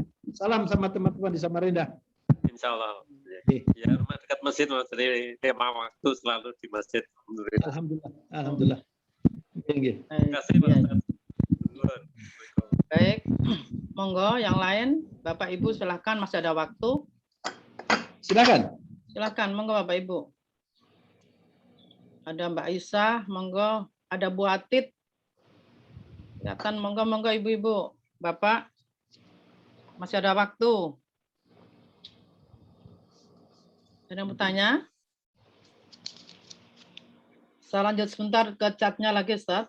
Silakan Bu, silakan. Ya. Dari Bapak Adisar ini ya. Setelah 1,5 bulan kena COVID berat dengan infus dan oksigen, dan Allah beri kesembuhan. Sungguh terasa bahwa hidup sekarang ini bagai hidup yang kedua. Alhamdulillah diberi kesempatan. Ini mungkin semacam apa Ustaz ya? Rasa syukur gitu ya, curhat gitu mungkin seperti itu. Ya. Kemudian Pak Adisar lagi ini mohon tanya tentang sholat taubat Ustaz. Apakah baik dilakukan setiap hari setelah sholat sunnah rawatib? Gitu Ustaz. Tidak harus begitu ya. Tidak harus setiap hari. Kalau kemudian setiap itu jangan. Ya pokoknya bolehlah. Kapan saja dilaksanakan, jangan dikaitkan seperti sholat qobliyah ba'diyah, jangan begitu. Ya, pada waktu-waktu tertentu, malam hari bertobat, ya. Kemudian banyak beristighfar. Istighfar itu memang bertingkat-tingkat ya. Ada orang yang beristighfar tapi cuma diucapkan. Sehingga para ulama seringkali mengatakan istighfaruna yahtaju ila istighfar. Istighfar kita itu perlu diistighfari. Juga tobat. Tobat kita itu perlu ditobati. Karena kadang-kadang tobat kemudian umat lagi tobat. Perlu ditobati. Jadi sebanyak mungkin silakan. Tapi jangan kemudian mewajibkan. Pokoknya saya setiap ini harus. Jangan begitulah. Karena tuntunannya tidak seperti itu. Wallahu a'lamu bishawab. Ya. Baik, yang lainnya masih ada yang bertanya? Monggo Bapak-bapak, Ibu-ibu. Masih ada yang bertanya? Kayaknya ini sudah paham semua, Ustadz, tinggal melaksanakan mungkin, Ustadz. Gitu. Bagaimana Bapak Ibu? Ada yang mau bertanya? Monggo Bapak Ibu. Teman-teman. Monggo di unmute, monggo. Silahkan. Saya Ustaz. Iya ya. Oh Pak. Monggo. Ya. Ini kan ada 3 amalan yang tidak terputus kecuali ini ya, kecuali anak yang soleh, ilmu yang bermanfaat, dan amal jariyah. Ya. Kira-kira kita bisa nggak Ustadz mengkodokkan ibadah yang belum terlaksana orang tua kita yang telah meninggal? Itu yang pertama. Terus yang kedua ini Ustadz, kalau makam orang tua kita itu tanda tidak hilang tandanya itu bagaimana hukumnya Ustadz? Bukan kijing sih, cuma dikasih tanda, kadang-kadang dikasih kotak atau bagaimana penanda supaya itu tidak hilang. Iya, iya. Ya. Jadi bismillahirrahmanirrahim. Ini kan hadis Rasulullah mengatakan Adam min qata amaluhu ilmu dunya ilmu yunubih wa walad ulah. Kalau kita tidak bisa beramal sendiri, tapi orang lain bisa ya. Misalnya Pak Agus, bapaknya sudah wafat atau masih ada bapaknya? Kebetulan bulan kemarin keduanya meninggal Ustaz, orang tua. Tidak apa-apa. Jadi Pak Agus bisa bersodakoh untuk bapak. Bahkan setiap kali sodakoh diniati. Kalau Pak Agus punya uang, ada ini wakaf, ini saya wakaf misalnya ada bangunan masjid diundang wakaf 1 meter katakan 1 juta misalnya, begitu kan, kadang-kadang begitu ya. Ini saya mau beli 2 meter untuk almarhum bapak saya, yang 2 meter untuk almarhum ibu saya, bisa, boleh ya, boleh. Nah kemudian anak yang soleh, apakah yang bukan anak apa nggak bisa berdoa? Bisa, tapi terutama anak soleh, karena anak soleh itu didikan bapaknya kan, jadi itu menikmati buahnya. Saya kira begitu. Nah kemudian kalau masalah makam ini kan memang ini ada khilaf ya. Makam Rasulullah karena itu zamannya Utsmaniyah ya. Kemudian orang-orang Saudi Wahabi kan tidak mau pakai itu, tidak mau. Karena Rasulullah itu pernah begini. Rasulullah itu pernah masuk di kuburan, kemudian ditanya, ini makamnya siapa ini? Makamnya siapa? Oh, ini makamnya si fulan ya Rasulullah. Ini makamnya siapa? Ini si fulan. Lah yang ini, wah saya lalu orang rahmati Allah yang tidak dikenal. Mengerti, Pak? Rasulullah itu pernah mengatakan begitu. Tapi Rasulullah tidak pernah mengatakan jangan sampai memberi tanda supaya kuburan tidak dikenal. Enggak pernah juga. Sebaliknya, Rasulullah itu memerintahkan kita untuk berziarah. Dulu berziarah itu dilarang oleh Nabi. Islam pertama ya. Supaya orang tidak syirik. Tapi sekarang justru sebelum Rasulullah wafat, dan Rasulullah sendiri berziarah. Nah kalau kita nggak tahu ini kuburan bapak ini di mana, kan nggak tahu gitu. Jadi kalau kita dikasih tanda,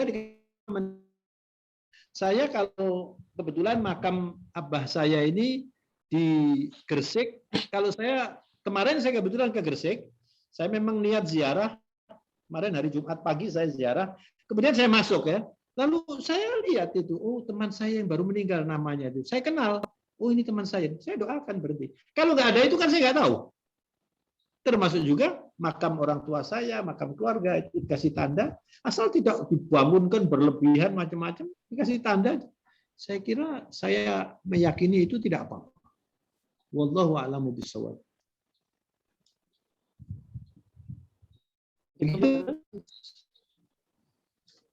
Ada yang masih kurang Pak Agus? Karena makam itu kan ini Ustaz, berdempet-dempetan gitu ya. Jadi umpamanya dikasih supaya tidak tumpuk dengan makam yang lain, kadang-kadang kan dikasih pembatas sedikit gitu, nggak boleh. Nggak apa-apa. Oh gitu ya. Nggak apa-apa. Apalagi di Saudi Arabia itu yang namanya makam itu bertumpuk-tumpuk ya.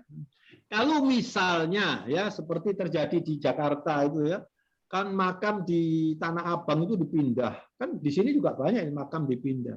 Kemudian misalnya lalu terjadi dipindah, lalu kita nggak tahu orang tua kita dipindah misalnya dari makam A ke makam B, lalu kita ya datang ke makam B itu berdoa, walaupun tidak tahu makamnya ya sudah apa adanya, mudah-mudahan itu termasuk seperti yang dikatakan oleh Rasulullah, rahimallah qabran la yu'raf. Dirahmati Allah makam yang tidak dikenal. Rasulullah termasuk begitu, jadi kita husnudzon aja, nggak usah terlalu dikhawatirkan. Yang penting kita beramal.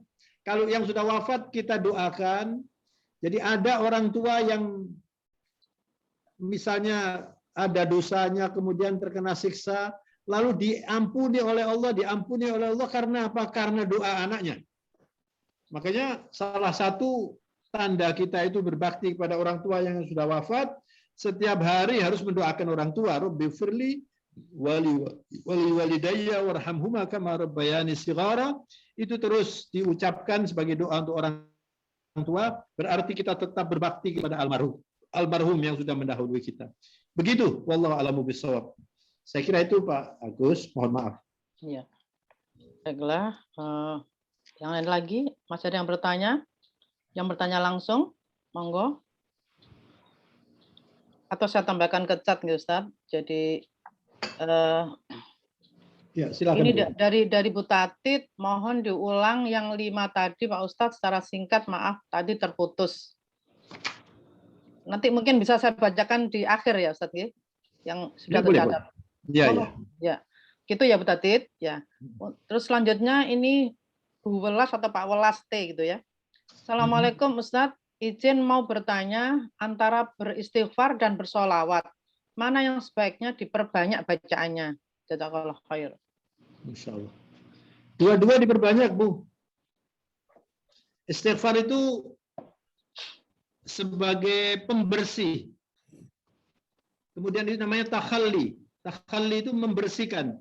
Jadi kalau ibu mau menghias rumah, ya, itu kan dimulai, tidak mungkin menghias rumah lalu dindingnya kotor, kemudian lantainya belum bersih, kan dibersihkan dulu. Itu istighfar. Istighfar itu membersihkan dosa. Sesudah dibersihkan, kemudian dihias dengan salawat, dihias dengan doa. Makanya kalau kita sholat, itu kan diawali dengan istighfar. Astaghfirullahaladzim, alladzi la ilaha illa huwal hayyul qayyum wa atubu ilaih. Itu mengistighfari, mungkin saya tadi kurang khusyuk, mungkin saya tadi banyak ingat dunia, mungkin saya tadi kurang baik sholatnya, termasuk juga dosa-dosa saya, itu diampuni. Dan kalau kita membaca subhanallah 33, alhamdulillah 33, Allahu akbar 33, kemudian ditutup Allahu akbar kabira, alhamdulillahi katsira, wa subhanallahi bukratan wa asila, la ilaha illallah wahdahu la syarikalah, lahul hamdu yuhyi wa yumiit wa huwa ala kulli syai'in qadir. Jadi 100 itu ada pembersihan dosa. Sesudah itu kita kemudian berdoa dalam keadaan bersih. Berdoanya yang serius ya. Kalau istighfar itu luar biasa itu nilainya. Pokoknya istighfar dan sholawat ya. Sholawat ini banyak orang kurang mempraktekkan ya. Maka kalau ibu mau semakin dekat pada Rasulullah, kalau kita mendengar Rasulullah disebutkan, kemudian kita tidak tergetar hati kita ya. Tidak ada reaksi apa-apa, tidak berselawat, itu artinya belum cinta Nabi. Dan itu adalah parameter iman itu. Parameter iman. Kepada Nabi itu adalah salah satu indikator keimanan. Dan kita tidak mungkin cinta kepada Nabi kalau tidak cinta kepada Allah. Jalurnya cinta kepada Allah melalui Rasulullah. Semua cinta itu bersumber dari cinta kita kepada Allah. Kata kita cinta kepada Allah lalu dirahmati oleh Allah. Sehingga kita cinta kepada istri, kita cinta kepada anak, kita cinta kepada teman dan seterusnya. Jadi cinta apalagi. Nah, cinta itu harus yang pertama itu Allah, yang kedua Rasulullah, yang ketiga baru keluarga kita, orang tua kita, anak kita dan seterusnya. Kalau kita belum cinta Nabi memang tidak bisa menikmati salawat. Ibu tahu kalau orang bersolawat 1 kali disalawati Allah 10 kali. Jadi salawat itu besar nilainya. Kalau saya sekarang ini ya, saya dengan sadar mengatakan saya akan bersalawat untuk Nabi 1 kali saja. Allahumma shalli ala Muhammad wa ala ali Muhammad. Kama shallaita ala Ibrahim wa ala ali Ibrahim. Wa barik ala Muhammad wa ala ali Muhammad. Kama barakta ala Ibrahim wa ala ali Ibrahim. Saya duduk misalnya di mana, lalu saya sadar, saya ingat, saya diperintahkan salawat. Ini saya disalawati Allah 10 kali. Apa artinya disalawati Allah itu? Innallaha wa malaikatahu yusalluna 'alan nabi. Ya ayyuhalladzina amanu sallu 'alaihi wa sallimu taslima. Allah sebelum kita diperintah bersalawat, Allah bersalawat dan para malaikat untuk Nabi dengan caranya, enggak seperti kita. Lalu kita diberitahu oleh Nabi kalau Anda bersalawat itu 1 kali dikasih 10 oleh Allah salawatnya. Jadi luar biasa, stres bisa hilang, kesulitan bisa macam-macam bisa selesai. Yang penting dengan sadar dan dengan ada feeling ya, ada rasa cinta. Tidak seperti kalau penyanyi-penyanyi mendendangkan salawat itu, saya nggak tahu apakah bisa dirasakan atau enggak, wallahu alam ya. Tapi kita ini kalau bersalawat itu harus dengan penuh kesungguhan dan kesadaran dan keikhlasan. Itu luar biasa. Jadi tidak perlu dibandingkan antara istighfar dan salawat. Dua-dua perlu. Saya kira itu. Wallahu a'lam. Iya. Apakah ada yang bertanya lagi, Bapak dan Ibu? Monggo silahkan. Masih ada waktu 15 menit sebenarnya. Masih ada? Bapak Ibu? Sepertinya cukup ya Ustadz. Masih ada lagi 1. Nah, monggo. Ustadz, monggo. Berkaitan dengan kematian, beberapa waktu ini saya kok selalu mimpi orang-orang yang sudah meninggal gitu loh Ustadz. Itu setan apa bagaimana Ustadz? Gangguan jin apa bagaimana? Mau tidur sudah berdoa. Gitu loh, sudah sesuai yang dianjurkan. Ini baca mimpinya ini. Baik apa nggak baik, Bu? Mimpinya itu didatengin orang-orang yang sudah meninggal gitu loh, Ustadz. Nah iya, kan bisa baik, bisa nggak baik. Ya. Cuma tampak gitu aja.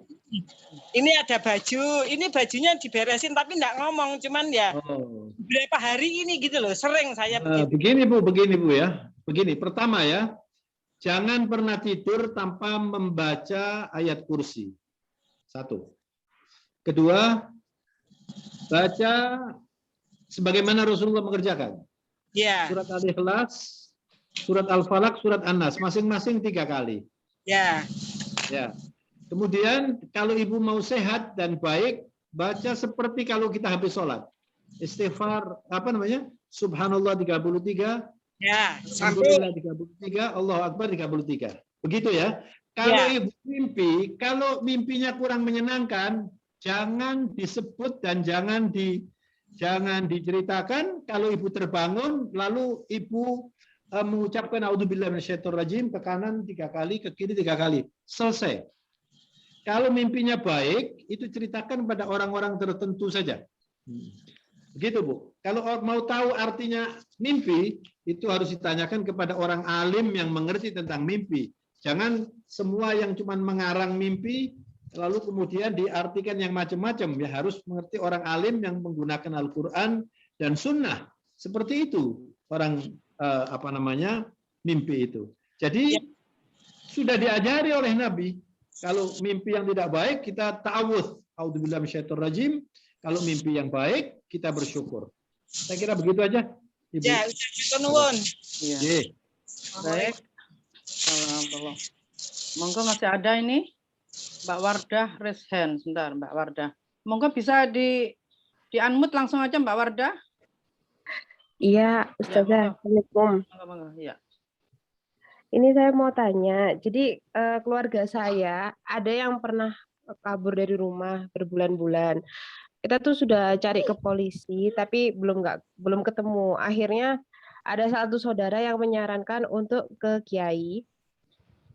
Kita itu hanya tanya-tanya kayak gitu, gimana keadaan dan kondisinya pada kiai itu, nyari gitu. Terus kiainya bilang, ya nanti kita doakan, kita sholatin, nanti beberapa hari lagi dikabari seperti itu. Nah itu termasuk perbuatan syirik apa enggak? Karena kan tapi kita itu sebenarnya itu sudah pasrah ke Allah, cuman kita ikhtiar seperti itu. Kalau ibu datang ke kiai yang orang soleh, ya. Kalau istilah orang pinter dalam bahasa kita ini kan belum tentu orang soleh ya, bisa jadi dukun dan sebagainya. Itu jangan didatangi. Tapi orang soleh kemudian kita minta doa, didoakan, nggak apa-apa.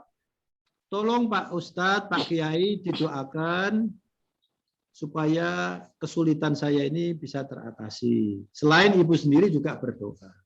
Itu tidak. Tapi kalau ke orang-orang yang disebut di masyarakat orang pinter lalu pakai dukun, harus pakai motong ayam sekian dan ditanam di sini. Nah, ini yang bahaya. Ini jangan didekati, itu nanti rusak nanti akidah itu.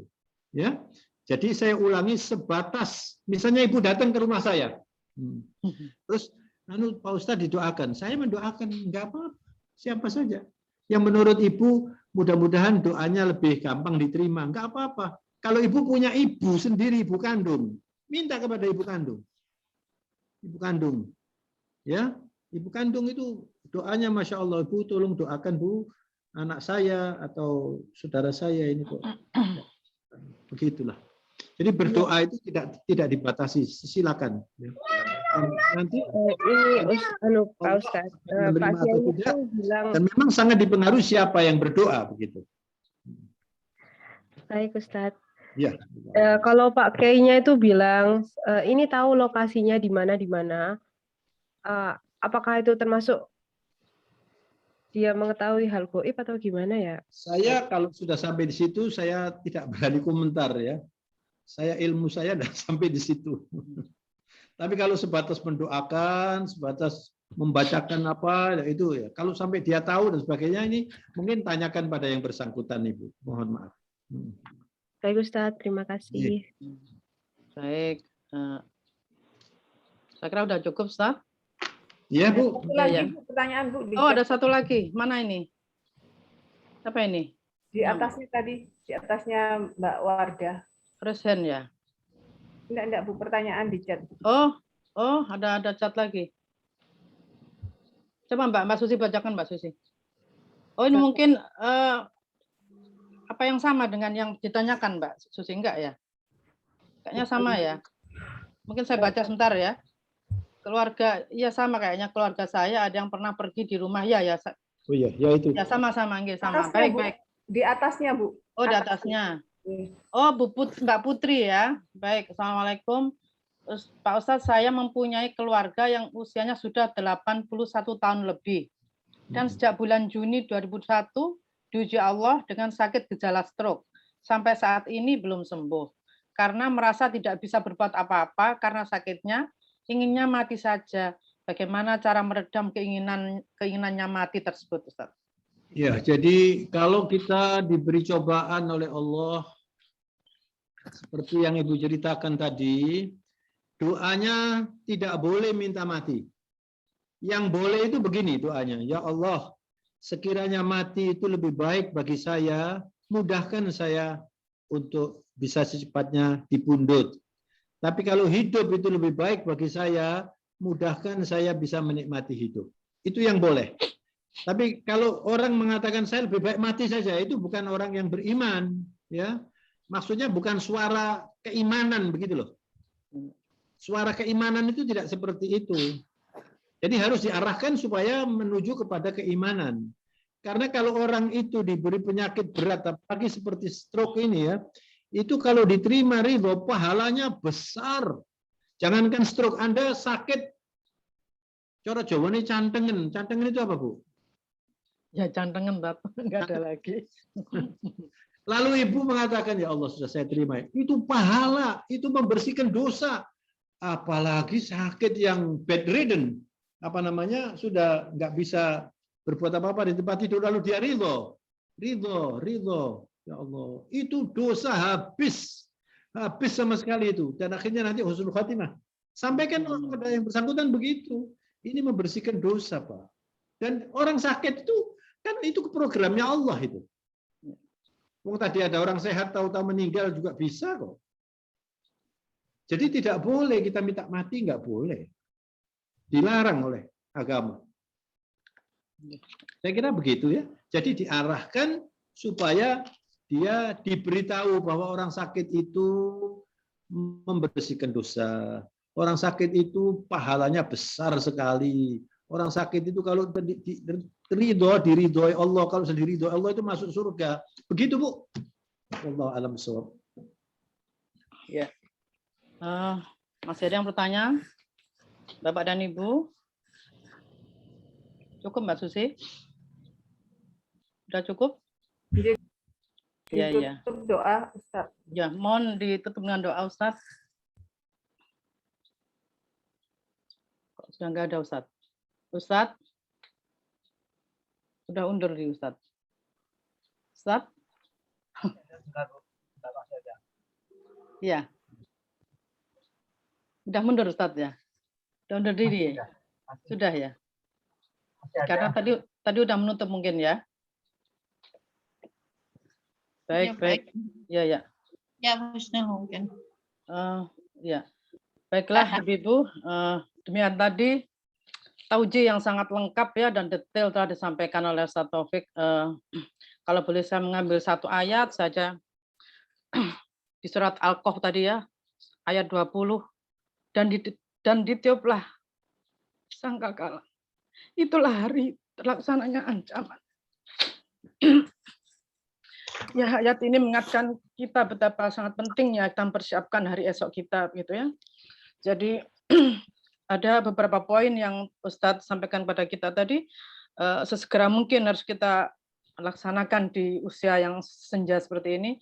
Mungkin sesuai dengan permintaan Bu Tatit tadi ya. Jadi ada 5 poin diantaranya.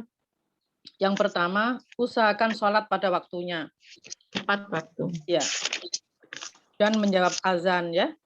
Terus yang kedua, banyak berzikir dan istighfar. Banyak berzikir, istighfar, dan sholawat. Yang ketiga, banyak berdoa dan penuh kesungguhan. Dan keempat, dekati Allah dengan Al-Quran. Yang kelima, jangan bersahabat dengan orang yang tidak baik, gitu ya.